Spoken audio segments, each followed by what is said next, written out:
বাংলাদেশ কিংবা বিশ্বের অন্য কোনো প্রান্ত থেকে যারা নতুন করে পর্তুগালে আসতে চান অথবা পর্তুগালে এসেছেন কিন্তু এখনও পর্যন্ত পর্তুগালের নতুন আইন অনুযায়ী নতুন আইনটি চালু হওয়ার আগে আপনারা আসলে সেই সুযোগটি নিতে পারেননি, অর্থাৎ পুরাতন আইন অনুযায়ী পর্তুগালে খুব দ্রুত সময়ে রেসিডেন্স পাওয়ার যে সুযোগ ছিল সেফ এন্ট্রির মাধ্যমে সেই সুযোগটি নিতে পারেননি, তাদের জন্যই কিন্তু আমার আজকের এই পর্বে আমি আপনাদেরকে খুবই গুরুত্বপূর্ণ কিছু আপডেট দিব, যেটি আপনারা যারা নতুন করে পর্তুগালে আসলে সেটেল হতে চাচ্ছেন অথবা আসতে চাচ্ছেন তাদের জন্য গুরুত্বপূর্ণ। তো সবাইকে স্বাগত জানাচ্ছি পর্তুগালের আপডেট নিয়ে। আমি লাকমিনা জেসমিন সোমা।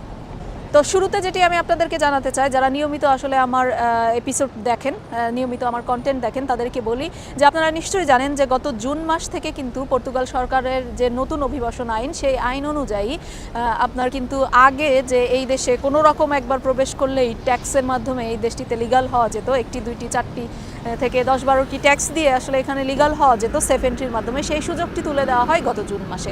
কিন্তু ওই সময় পর্তুগালে এসেছিলেন এরকম অনেকেই ছিলেন যে পর্তুগালে এসেছেন কিন্তু হঠাৎ করে, কারণ এটা উইদাউট এনি নোটিস হঠাৎ করে একদম একদিনের মধ্যে কিন্তু এই আইনটি চালু হয়েছিল এবং সকল ধরনের সেফ এন্ট্রি এবং এই সুযোগ বন্ধ করে দেওয়া হয়েছিল। কারণ এখনকার যে সরকার তারা কিন্তু অনেকটা অভিবাসী বান্ধব না বলেই একটু সমালোচিত হচ্ছে। তো সেই দিক থেকে কিন্তু যারা চলে এসেছিলেন অলরেডি এবং সেই সুযোগটি নিতে পারেননি, সেফ এন্ট্রি করতে পারেননি, তাদের জন্য কিন্তু একটি নতুন সুযোগ দেওয়া হয়েছে। সেটি হলো তারা যদি প্রমাণ করতে পারেন যে ঠিক ওই দিনের আগে অর্থাৎ 4 জুনের আগে এই দেশটিতে এসেছিলেন এবং সেই প্রমাণপত্র যদি থাকে, তাদের যে ট্যাক্স নাম্বার বা তাদের যে নিফ নাম্বার, কন্ট্রিবিউট নাম্বার, এই নাম্বারগুলো তারা অলরেডি করে ফেলেছেন কিন্তু সময় স্বল্পতার কারণে বা জানেন না এই কারণে সেফ এন্ট্রি করতে পারেননি, এই দেশে তারা অলরেডি হয়তো কাজও শুরু করে দিয়েছিলেন, এরকম যারা অবস্থায় ছিলেন তাদেরকে একটি সুযোগ দেওয়া হয়েছে শেষবারের মতো এই আইনের বাইরেও।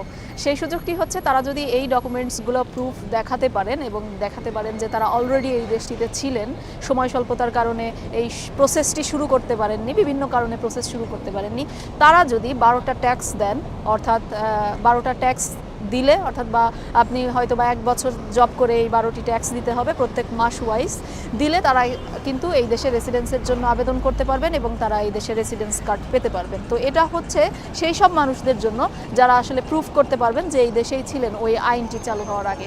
তো এটি একটি ভালো বিষয়। যারা একেবারে হতাশার সাগরে পড়ে গিয়েছিলেন যে এই দেশে আসছেন কিন্তু এই প্রসেসটা শুরু করতে পারেননি, তাদের জন্য এটিই কিন্তু লাস্ট সুযোগ। আর তার বাইরে কিন্তু যে নতুন আইন চালু হয়েছে সেই আইনই কিন্তু চালু থাকবে এবং বলবৎ হবে। তো আরেকটি বিষয় হচ্ছে যারা নতুন আসতে চাচ্ছেন, ধরেন পর্তুগালে ছিলেন না, এই আইনের আয়তার মধ্যে মানে যে সুযোগটা সেই সুযোগের মধ্যে আপনি পড়ছেন না কিন্তু তারপরেও পর্তুগালে আসতে চান, তাদেরকে আসলে কনসিডার করতে হবে যে তারা আদৌ আসবেন কিনা, কারণ আসতে হলে আপনাকে সরাসরি ভিসা নিয়ে আসতে হবে। তবে এই ক্ষেত্রে একটা পজিটিভ বা সুখবর হচ্ছে বাংলাদেশ থেকে কিন্তু এখন পর্তুগালের ভিসা হচ্ছে। বাংলাদেশ থেকে মিন্স ভিসা আপনাকে দিল্লি থেকে নিতে হবে, তবে সরাসরি, কারণ এই আইনটি চালু করা হয়েছে এই কারণে যে অবৈধভাবে অযোগ্য লোকেরা এখানে এসে ট্যাক্স দেওয়ার মাধ্যমে বৈধ হবেন, রেসিডেন্স পাবেন, যারা এই দেশের অর্থনীতিতে কোনো কন্ট্রিবিউট করতে পারেন না, তাদের জন্যই কিন্তু এই সুযোগটি বন্ধ করে দেওয়া হয়েছিল। বরং তারা উৎসাহিত করছেন যে যোগ্য লোকেরা ভিসা নিয়ে সরাসরি বৈধভাবে আসেন। তো সেটি করার কারণেই কিন্তু এখন বাংলাদেশ থেকে ভিসা হচ্ছে। সুতরাং আপনি চাইলে কিন্তু ওয়ার্ক পারমিট নিয়েও আসতে পারবেন। আমি এই গত কয়েকদিনের মধ্যে আমার পথে ঘাটে অনেকের সাথে দেখা হয়েছে যারা সরাসরি ভিসা নিয়ে এসেছেন, তাদের প্রত্যেকেরই, আমার একজনের সঙ্গে কথা হচ্ছিল যারা প্রায় ধরেন 30-35 জন আসছেন এই সময়ের মধ্যে, যাদের প্রত্যেকেরই ভিসা হয়েছে। সুতরাং ভিসা হচ্ছে, পর্তুগিজ সরকার ভিসা দিচ্ছে, সুতরাং আপনি বৈধভাবে এই ট্যাক্স দেওয়ার মাধ্যমে অবৈধ থেকে বৈধ না হয়ে আপনি সরাসরি ভিসা নিয়ে আসেন। এই দেশে ভিসা নিয়ে আসলে সবচেয়ে বড় সুবিধা, আপনি যেদিন ভিসা পাবেন সেদিন থেকেই কিন্তু এই দেশে লিগালভাবে বসবাসের আপনি কাউন্ট হওয়া শুরু হবে এবং আপনি জানেন যে 5 বছর এই দেশটিতে থাকলে আপনি কিন্তু পাসপোর্টের জন্য অ্যাপ্লাই করতে পারেন। সুতরাং ভিসা নিয়ে আসার চেষ্টা করুন। নতুন যারা আসছেন তাদেরকে বলবো আপনার জন্য কোন কোন ভিসা অপশন আছে এ নিয়ে আমার একটি আলাদা কন্টেন্ট রয়েছে, যে আপনার সিজনাল ভিসা বলেন, ওয়ার্ক ভিসা বলেন, আপনার স্টুডেন্ট ভিসা বলেন, ইনভেস্টমেন্ট ভিসা বলেন, ব্যবসার ভিসা বলেন, যাই বলেন, এইরকম অনেক অপশন এখনও পর্যন্ত আপনাদের জন্য চালু রয়েছে। এই অপশনের মধ্যে আপনি ওই কন্টেন্টটি দেখে কিন্তু আপনি ভিসা নিয়ে এই দেশটিতে সরাসরি আসতে পারবেন। তো বেসিক্যালি দুই ক্যাটাগরির মানুষদের এই আপডেটটি দেওয়ার জন্যই আমার এই ভিডিও। যারা অলরেডি এখানে এসেছেন তারা কিভাবে এখন বৈধ হবেন, আর যারা নতুন করে আসবেন তারা ভিসা নিয়ে আসবেন, এটি হলো মূল বিষয়। তো পরবর্তীতে এই দেশটি আসলে একটু কঠোর নীতির সামনের দিকে এগোচ্ছে, যার কারণে এখনই সুযোগ, যদি ডিসাইড করেই ফেলেন পর্তুগালে আসবেন তাহলে এখনই এই সুযোগ নেওয়ার চেষ্টা করেন, এরপরে আসলে আরও বেশি কঠিন হবে।